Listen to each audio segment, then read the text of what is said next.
Hi friends, welcome back to our channel.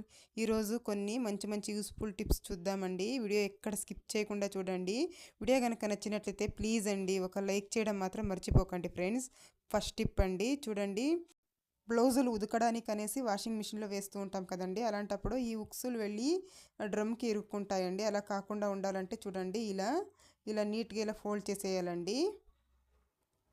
ఇలా నీట్గా ఇలా వీడియోలో చూపించిన విధంగా ఇలా మొత్తం ఇలా ఫోల్డ్ చేసేసి, దీనికి ఒక రబ్బర్ ఉంటాయి కదండి, పార్సల్కి వచ్చినవి ఏదైనా రబ్బర్స్ ఉంటాయి కదా, అలాంటివి కానీ లేదంటే రబ్బర్ బ్యాండ్ కానీ ఇంట్లో ఉంటుంది కదా, అలాంటిది ఒకటి వేసేయాలండి. ఇలా చేసి కనుక మనము బ్లౌజ్ని వాషింగ్ మిషన్లో వేస్తే బ్లౌజ్ అనేది పాడు కాకుండా ఉంటుందండి. చూడండి, ట్రై చేసి చూడండి. ఎప్పుడు శారీ కట్టుకున్న వాళ్ళకైతే ఇది చాలా బాగా యూజ్ అవుతుందండి ఈ టిప్పు. ఒక్కసారి ట్రై చేసి చూడండి. మీకు కనుక ఈ టిప్ యూజ్ అవుతుంది అనుకుంటే ప్లీజ్ అండి ఒక లైక్ చేయండి ఫ్రెండ్స్. నెక్స్ట్ టిప్ చూద్దామండి. అల్లం మనము ఎక్కువగా తెచ్చుకుంటూ ఉంటాం కదండి, అలాంటప్పుడు అలాగే పెడితే ఇది కుళ్ళిపోతూ ఉంటుంది. అలా కాకుండా ఉండాలంటే ఏం చేస్తారంటే చూడండి, శుభ్రంగా కడిగేసి తేమ మొత్తం నీట్గా తుడిచేయండి.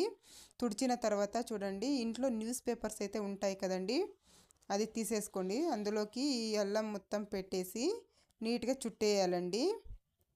కొంచెం కూడా గ్యాప్ లేకుండా నీట్గా చుట్టేసేయాలి. ఇలా నీట్గా నేను పొట్లంలాగా కట్టేస్తున్నానండి. నీట్గా ఇలా చేసుకోవడం వల్ల మనకు అల్లం అనేది ఒక నెల రోజులు కానీ ఇలాగే ఉంటుందండి, ఫ్రెష్గా పాడవకుండా. చూడండి, ఇలా నీట్గా చుట్టేసి ఇలా ఏదైనా బాక్స్ ఉంటుంది కదండి ఇంట్లో, అలాంటి బాక్స్లో పెట్టేసి మనం మూత పెట్టి ఫ్రిడ్జ్లో పెట్టుకున్నట్లయితే ఒక నెల రోజుల దాకా వస్తుందండి. కావాలంటే ట్రై చేసి చూడండి ఫ్రెండ్స్. మనకి ఎప్పుడు కావాలో అప్పుడు తీసి ఎంత కావాలో అంత వాడుకొని మళ్ళీ అలాగే పెట్టేసుకుంటే చూడండి, ఎన్ని రోజులైనా కూడా అల్లం అనేది ఫ్రెష్గా ఉంటుంది. ట్రై చేసి చూడండి. నెక్స్ట్ టిప్ అండి, ఒక 2 వెల్లుల్లిపాయలు తీసుకున్నానండి నేను. వీటిని పొట్టు మొత్తం తీసేస్తున్నాను. వెల్లుల్లి అనేది మన ఆరోగ్యానికి చాలా మంచిదండి. చూడండి, ఇలా నేను 2 పొట్టు తీసేసి ఇలా దంచుకుంటున్నానండి. కచ్చపచ్చగా ఇలా దంచుకోవాలి. దీన్ని తాగే నీళ్ళు ఉంటాయి కదండి, అవి ఒక గ్లాసు నీళ్లు తీసేసుకొని అందులోకి ఈ 2 దంచినవి వేసేసి వెల్లుల్లిని ఓవర్ నైట్ మొత్తం ఇలా పెట్టేసేయాలండి. ఇది నైట్లో చేయాలి. పొద్దున్నే లేవగానే పరగడపున తాగేయాలండి. దీన్ని తాగడం వల్ల వెంటనే ఎవరైతే సిక్ అవుతూ ఉంటారో వెంటనే దగ్గు, జలుబు, జ్వరము ఇలా వస్తూ ఉంటుంది కదండి, అలాంటి వాళ్ళకి ఇది చాలా బాగా పనిచేస్తుందండి. ఒక్కసారి ట్రై చేసి చూడండి ఫ్రెండ్స్. దీనివల్ల ఇమ్యూనిటీ పవర్ అనేది చాలా బాగా బూస్ట్ అవుతుందండి. ఒక్కసారి ట్రై చేసి చూడండి, మీకు కూడా చాలా బాగా యూజ్ అవుతుంది. నెక్స్ట్ టిప్ అండి, ఒక అరటిపండు తీసుకున్నానండి, బాగా పండినది. ఇంట్లో అరటిపళ్ళు ఉంటాయి కదా, ఒక బాగా పండిన అరటిపళ్ళు తీసుకొని కొద్దిగా కట్ చేసుకుంటున్నాను. కొద్దిగా తీసుకుంటున్నానండి, మీకు ఎంత కావాలో అంత తీసుకోండి. నేను ఇక్కడ ఒక 4 పీసులు ఇలా కట్ చేసి తీసుకున్నానండి. తర్వాత కాఫీ పౌడర్ ఉంటుంది కదండి ఇంట్లో, బ్రూ కాఫీ పౌడర్ కానీ సన్ రైజ్ కాఫీ పౌడర్ కానీ ఏదైనా తీసుకోవచ్చండి. కొద్దిగా వేసుకుంటున్నాను. ఇది 2 బాగా కలిసేలాగా ఇలా మిక్స్ చేసుకోవాలండి. నీట్గా ఇలా మొత్తం పేస్ట్ లాగా అయిపోవాలి. అలా బాగా మిక్స్ చేసేయాలి. చూస్తున్నారు కదా, ఇలా నేను మిక్స్ చేశాను కదా, ఇలా మిక్స్ చేసేసుకోవాలి. చూడండి, ఇలా మెత్తని పేస్ట్ లాగా అయిపోవాలండి. ఇది చాలా బాగా పనిచేస్తుందండి. తర్వాత చూడండి, అరటి తొక్క ఉంటుంది కదా, ఈ తొక్కని తీసేసుకొని ఇందులోకి దీన్ని పెట్టేసుకోవాలండి. మనం చేసిన పేస్ట్ని ఇలా పెట్టేసుకొని దీన్ని మనము ఫేస్కి అలాగే మెడకు, చేతులకు మనకు ఇలా బాగా రబ్ చేసేసి ఒక 10 నిమిషాలు వదిలేయాలండి. వదిలి కనుక మనం ఫేస్ వాష్ చేసుకున్నట్లయితే చాలా బ్రైట్గా అవుతుందండి. మంచి గ్లోయింగ్ స్కిన్ అయితే ఉంటుంది. ఈ బనానా ఫేస్ ప్యాక్ అనేది చాలా బాగా పనిచేస్తుందండి. ట్రై చేసి చూడండి. చూస్తున్నారు కదా, నేనైతే వాష్ చేసి చూపిస్తున్నాను. తేడా అయితే మీరే గమనియచ్చు. మనకు బనానా కూడా ఇంట్లో ఉంటుంది, కాఫీ పౌడర్ కూడా ఇంట్లో ఉంటుంది కదండి. ఒకసారి ట్రై చేసి చూడండి, మీకు కూడా ఇది చాలా బాగా యూజ్ అవుతుందండి. మీకు కనుక ఈ టిప్ యూజ్ అవుతుంది అనుకుంటే ప్లీజ్ అండి ఒక లైక్ చేయండి. మనం ఇలా అప్పడాలు అయితే ఎక్కువగా తెచ్చేసుకుంటూ ఉంటాం కదా, ఇవి కొన్ని వాడిన తర్వాత కొన్ని అలాగే పెట్టేస్తూ ఉంటాము. అలా పెట్టడం వల్ల మెత్తబడిపోతూ ఉంటాయి. అలా కాకుండా ఏం చేస్తారంటే చూడండి, వాడిన తర్వాత ఇంకా మిగిలినవి ఉంటాయి కదా, అందులోకి ఒక 2 బిర్యానీ ఆకులు ఇలా పెట్టేసేయండి. తర్వాత ఒక 2-3 లవంగాలు అయితే వేసేయండి. ఇలా వేసేసి దీన్ని మనము ఒక బాక్స్లో అయితే పెట్టేసుకోవాలి. చూడండి, ఇలా గాలి పోకుండా ఇలాంటి ఒక బాక్స్ ఏదైనా ఉంటే అందులోకి ఇలా నీట్గా పెట్టేసి మూత పెట్టి పెట్టేసుకున్నట్లయితే మనకు ఎన్ని రోజులైనా కూడా మెత్తబడకుండా ఉంటాయి. కావాలంటే ట్రై చేసి చూడండి. మనము మిక్సీ జార్లు ఇలా కడుక్కున్న తర్వాత ఇలా బోర్ల వేస్తూ ఉంటాము. బోర్ల వేసినా కూడా లోపల వైపు తేమ ఉండిపోతుందండి. అలాంటప్పుడు ఒకలాంటి బ్యాడ్ స్మెల్ అయితే వస్తూ ఉంటుంది. అలా రాకుండా ఉండాలంటే చూడండి, ఇలా బట్టలకి వేసే క్లిప్లు ఉంటాయి కదా, ఇలాంటివి ఒక 3 తీసేసుకోండి. ఇలా మిక్సీ జార్కు వేసేయండి.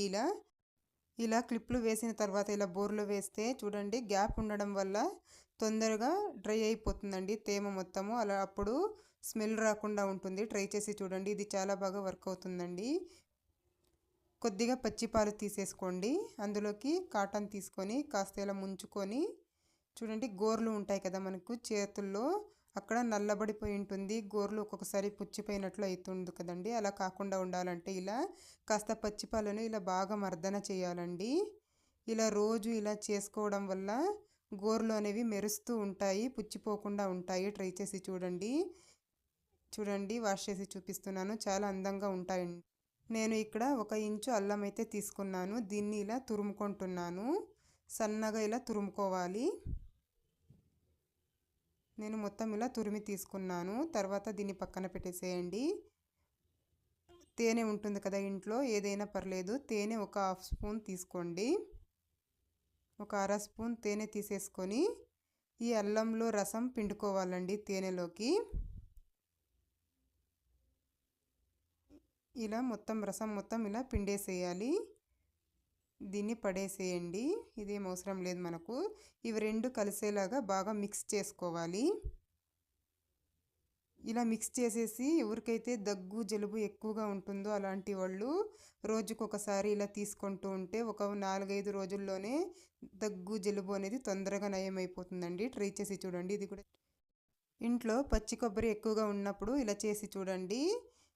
ముందుగా ఇలా నీట్గా కడిగేయాలండి. ఏదైనా బంకలాగా ఉంటుంది కదా, అది మొత్తం కడిగేసుకోవాలి. కడిగిన తర్వాత చూడండి, కొద్దిగా ఆవు నెయ్యి తీసుకుంటున్నాను. కొద్దిగా ఆవు నెయ్యి తీసేసుకొని బాగా ఇలా అప్లై చేసుకోవాలండి కొబ్బరికి. కొంచెం నెయ్యి అయితే సరిపోతుందండి. మీ దగ్గర ఎన్ని కొబ్బరి చిప్పలు ఉంటే అన్నిటికీ కూడా ఇలాగే అప్లై చేసేయండి. నేను అన్నిటికీ ఇలా అప్లై చేసేసుకుంటున్నాను. ఇలా మనము కొబ్బరికి ఇలా నెయ్యి అప్లై చేయడం వల్ల అది బంకగా అవ్వకుండా ఉంటుందండి. కొబ్బరి అనేది ఎక్కువ రోజులు నిలువ ఉంటుంది. దీన్ని మనము ఫ్రీజర్లో పెట్టేసినట్లయితే మనకు దాదాపు 15 నుంచి 20 రోజుల దాకా ఇలాగే ఉంటుంది. ఒక గిన్నె తీసుకున్నానండి నేను. అందులోకి మనకి ఎంత పప్పుకి కావాలో, పప్పుకు కానీ సాంబార్కి కానీ ఎంత కావాలో అంత కందిపప్పు అయితే వేస్తున్నాను. దీన్ని శుభ్రంగా 2 సార్లు కడిగేసి తీసుకుంటున్నానండి. ఇలా నానబెడితే ఒక 1/2 అవర్ నానబెట్టుకున్నట్లయితే మనకు పప్పు అనేది తొందరగా ఉడుకుతుందండి. మీకు కనుక నచ్చితే ట్రై చేసి చూడండి. మనం ఇలా ఆనియన్స్ అయితే బుట్టలో వేసుకుంటూ ఉంటాం కదా, అప్పుడు డైరెక్ట్గా వేసేస్తూ ఉంటాము. అలా కాకుండా ఈసారి ఇలా పార్సల్ వచ్చిన కవర్స్ అయితే ఉంటాయి కదండి, వాటిని ఇలా కట్ చేసి వేసుకోవచ్చు. ఈ పార్సల్ వచ్చిన కవర్స్ లేవు అంటే న్యూస్ పేపర్ అయినా ఉంటుంది కదండి ఇంట్లో, అదైనా కూడా వేసుకోవచ్చు. అలా వేసి ఆనియన్స్ వేసుకున్నట్లయితే మనకు బుట్టి అనేది క్లీన్గా ఉంటుందండి. గలీజ్ కాకుండా క్లీన్గా ఉంటుంది. మనకు వాష్ చేయడానికి కూడా ఈజీగా ఉంటుంది. వెల్లుల్లిపాయలు ఉలవాలంటే గోర్లు నొప్పి పెట్టేస్తూ ఉంటాయి ఎప్పుడైనా ఎక్కువ వెల్లుల్లి కావాలి అన్నప్పుడు. అలాంటప్పుడు చూడండి, ఇలా చాకుతో ముందు భాగం ఇలా కట్ చేసేసుకొని వెల్లుల్లిని ఇలా మధ్యకి ఇలా కట్ చేసేయాలండి. కట్ చేసి చూడండి, సులువుగా పొట్టు అనేది వచ్చేస్తుందండి. మనకు అసలు గోర్లు కూడా నొప్పి పెట్టకుండా ఉంటాయి. పని కూడా సులువుగా అయిపోతుందండి. ఎన్ని వెల్లుల్లి అయినా కూడా ఈజీగా ఒలిచేయచ్చు. ఇలా కాస్త కాటు పెట్టినట్లు పెడితే మధ్యకు చూడండి ఎంత ఈజీగా వచ్చేస్తుందో పొట్టు అనేది. మీరు కూడా ట్రై చేసి చూడండి. ఈ టిప్ చాలా బాగా యూజ్ అవుతుందండి. ఎన్ని వెల్లుల్లి అయినా ఈజీగా ఒలిచేసుకోవచ్చు గోర్లు నొప్పి పెట్టకుండా. ట్రై చేసి చూడండి.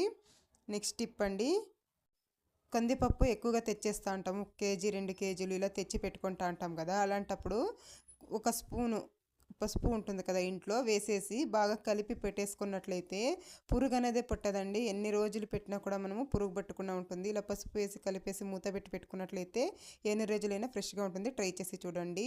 నెక్స్ట్ టిప్ అండి, ఇంట్లో పచ్చి కొబ్బరి ఎక్కువగా ఉన్నప్పుడు చూడండి, మనం ఎప్పుడైనా మధ్యాహ్నం పూటల్లో ఖాళీగా ఉంటాం కదా, అలాంటప్పుడు ఇలా తురిమేసి ఇలా బాక్స్ ఉంటుంది కదండి ఇంట్లో, ఏదైనా స్టీల్ బాక్స్ కానీ ప్లాస్టిక్ బాక్స్ కానీ, అందులో ఇలా వేసేసి మూత పెట్టి మనము ఫ్రీజర్లో కనుక పెట్టుకున్నట్లయితే ఒక 20 రోజుల దాకా ఫ్రెష్గా ఉంటుందండి. మనకి ఎప్పుడు కావాలో అప్పుడు తీసి యూస్ చేసుకోవచ్చు. ట్రై చేసి చూడండి. ఈ టిప్ యూజ్ అవుతుంది అనుకుంటే ప్లీజ్ ఒక లైక్ చేయండి. నెక్స్ట్ టిప్ అండి, మనం కొత్తిమీర ఎక్కువగా తెస్తాం కదా, అలాంటప్పుడు చూడండి ఏం చేస్తారంటే, ఇలాంటి ఏదైనా బాక్స్ ఉంటుంది కదా ఇంట్లో, తీసేసుకోండి ఒక బాక్సు. ఇలాంటి దాంట్లోకి ఇలా పేపర్స్ ఉంటాయి కదండి, పిల్లలు రాసినవి అవి ఉంటాయి కదా ఇంట్లో, అవి తీసుకొని ఒకటి అడుగు భాగాన ఒకటి వేసేయాలండి. బాక్స్కి అడుగు భాగాన ఒక పేపర్ ఇలా మడతి వేసేసి కొత్తిమీర మొత్తం ఇలా కట్ చేసి వేసుకోవాలి. చూడండి ఇలా తొందరగా అవ్వాలి అంటే ఇలా ఒక 4-5 పట్టుకొని ఇలా కట్ చేసినట్లయితే తొందరగా అవుతుందండి. మొత్తం అంతా నేను విడిపించి పెట్టుకున్నాను. తర్వాత ఇలాంటిది ఇంకొక పేపర్ తీసేసుకొని పైన వైపు కూడా ఇలా పేపర్ పెట్టేసుకోవాలి. పెట్టి మనం మూత పెట్టేసి ఫ్రిడ్జ్లో కనుక పెట్టుకున్నట్లయితే ఒక 15 రోజుల నుంచి 20 రోజుల దాకా కొత్తిమీర అనేది కుళ్ళిపోకుండా ఫ్రెష్గా ఉంటుందండి. ట్రై చేసి చూడండి. ఈ టిప్ యూజ్ అవుతుంది అనుకుంటే ప్లీజ్ ఒక లైక్ చేయడం మాత్రం మర్చిపోకండి. నెక్స్ట్ టిప్ అండి, ఎండు ద్రాక్షలు ఎక్కువగా తెచ్చేస్తూ ఉంటాము. అవి ఒక్కొక్కసారి నల్లబడిపోతూ ఉంటాయండి అలా పెట్టడం వల్ల. అలాంటప్పుడు కొద్దిగా పంచదార ఉంటుంది కదండి ఇంట్లో, కొద్దిగా పంచదార వేసేసి కనుక మనం స్టోర్ చేసుకున్నట్లయితే ఎక్కువ రోజుల దాకా ఫ్రెష్గా ఉంటాయి, నల్లబడకుండా ఉంటాయండి ద్రాక్షలు. ట్రై చేసి చూడండి.